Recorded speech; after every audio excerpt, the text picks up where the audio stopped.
Dubro Suspicion Files.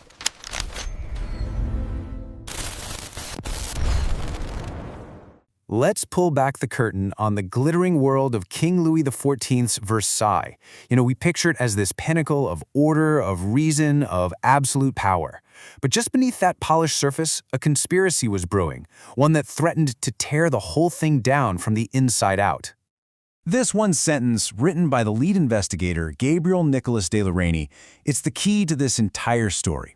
It basically explains how a massive criminal network, we're talking sorcerers, poisoners, even renegade priests, could operate for years, right under everyone's noses. And the craziest part?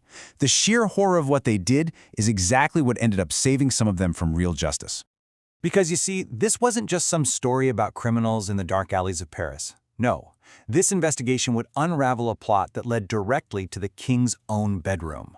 It would point a finger at the most powerful, most glamorous woman in all of France, the king's official mistress. The real question wasn't just if she did it, it was how the whole system let it get that far. At the very center of this whole crisis was one woman, and her ambition, her sheer desperation, allegedly drove her to do the absolute unthinkable. So, let's talk about Françoise Athénaïs, the Marquise de Montespan. For years, she was basically the sun that Versailles orbited around. Her official title, maîtresse en titre, wasn't just the king's girlfriend. It was a public office with immense power. But by the late 1670s, the king, well, his eye had started to wander. And for Montespan, losing his love wasn't just about a broken heart. It meant losing everything, her power, her status, her entire existence. It was a threat that pushed her to look for power from a much, much darker place. So what does she do? According to the testimony that came out later, she turned to the Black Mass. And look, this wasn't just some palm reading. This was a full-on inversion of the Catholic faith designed to summon demons like Astaroth and Asmodeus, to force the king to love her again. The rituals described were, well, they were shockingly blasphemous. And here's where it gets truly horrifying. According to sworn testimony from witnesses, these rituals climaxed with the sacrifice of an infant. That child's blood was then mixed into a holy wafer, which was then ground up into a powder and secretly fed to King Louis himself. He was, completely unknowingly, consuming a potion made of sacrilege and murder. Okay, so you have to be wondering, how could a conspiracy on this scale even exist? To really get the kind of fear that was gripping Paris, we need to rewind a few years to a huge trial that basically wrote the playbook for murder among the aristocracy. Meet the Marquise de Brinvilliers. She was a high society poisoner who, piece by piece, eliminated her own family just to get her hands on their inheritance. And she might have gotten away with it too, if not for a complete accident. Her lover and partner in crime died suddenly, and a little red box he owned was opened. Inside, poisons, and her own letters spelling out everything. Her trial was the scandal of the century. And what was her weapon? Arsenic. It was the perfect tool for murder in a time before forensics. It was odorless, tasteless, and its effects, violent cramps, sickness, looked exactly like cholera or dysentery, which were everywhere in Paris. A doctor would just chalk it up to natural causes. Arsenic, you see, made murder completely invisible. Right before she was beheaded, Brinvilliers said these words. And at the time, everyone just thought, oh, that's just the ravings of a condemned woman. But she wasn't exaggerating. She was pointing to this huge, hidden industry of death that the chief of police, La Rainey, was just about to uncover. And that brings us to the mastermind, the woman at the center of this whole web. If Brinvilliers was a freelancer, then Catherine Voisin, better known as La Voisin, was the CEO of a criminal empire that catered to the secret, dark desires of all of Paris. La Voisin was, in a monstrous way, a brilliant entrepreneur. She had this tiered business model. You'd start with something harmless, getting your fortune told.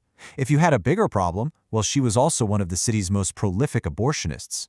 And then for her top-tier clients, the ones who needed a rival lover or maybe a husband to disappear, she offered her special services, poisons and black magic. But the most horrifying detail to come out of the interrogations was this number. Her own accomplices confessed that the remains of up to 2,500 infants, the byproducts of her illegal abortion practice, were either burned in a special furnace or buried in her garden. So, okay, was it literally 2,500 bodies? Almost certainly not. That number came from confessions that were very likely extracted under torture. But here's the thing, the core truth was real. The police did find human remains in her garden. They did find the furnace. So whether the number was real or just symbolic, it spoke to the terrifying industrial scale of her operation, and it fueled the panic that was sweeping through Paris. Which brings us right back to the king.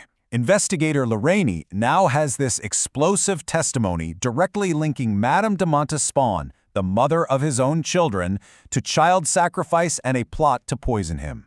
Louis XIV was suddenly faced with a truly impossible choice. Look at this dilemma. On one hand, justice demands that he prosecutes everyone, and that includes Montespan. But if he does that, he reveals that the mother of his legitimized heirs is a Satanist, and that would absolutely shatter the divine, sacred image of the French monarchy. On the other hand, he could protect the crown, but that would mean orchestrating a massive cover-up. He chose the state. In 1682, Louis XIV shut down the special court, which was known as the Chambre Ardente, the fiery chamber.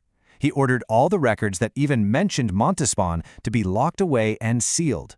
The search for justice came to a screeching halt the second it threatened the throne. So what about the key witnesses, the people who knew everything? Well, they couldn't be publicly executed. They might scream the truth from the scaffold. So instead, they were disappeared, using something called a lettre de cachet. It was basically a royal warrant that let the king imprison anyone, forever, with no trial. It was an instrument of absolute power, a way to just delete inconvenient people from history. So the affair was officially over, swept under the rug.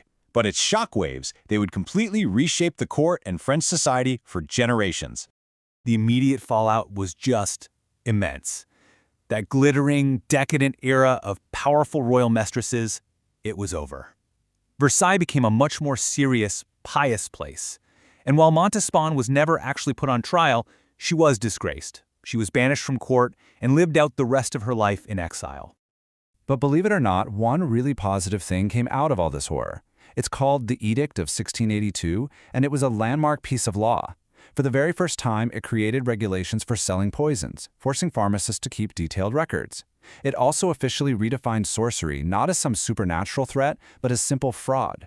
This was basically the birth of modern pharmacy regulation, and it was born from a satanic panic. To really understand why all of this happened, you have to see poison for what it really was at the time, a weapon for the powerless. For women like the Marquise de Brinvilliers, who were trapped in a world where they couldn't get a divorce or own property, arsenic was like a divorce in a bottle. For a courtier like Montespan, whose entire life depended on one man's favor, it was a tool born of pure political desperation. And in the end, I think this quote sums it up perfectly. The scandal showed that the perfect, rational, sunlit world Louis XIV tried to build at Versailles, it was all an illusion. Underneath it all was this dark reflection, a world of superstition and murder that was just as much a part of his reign as all the gold and glory. And that really leaves us with one last chilling thought.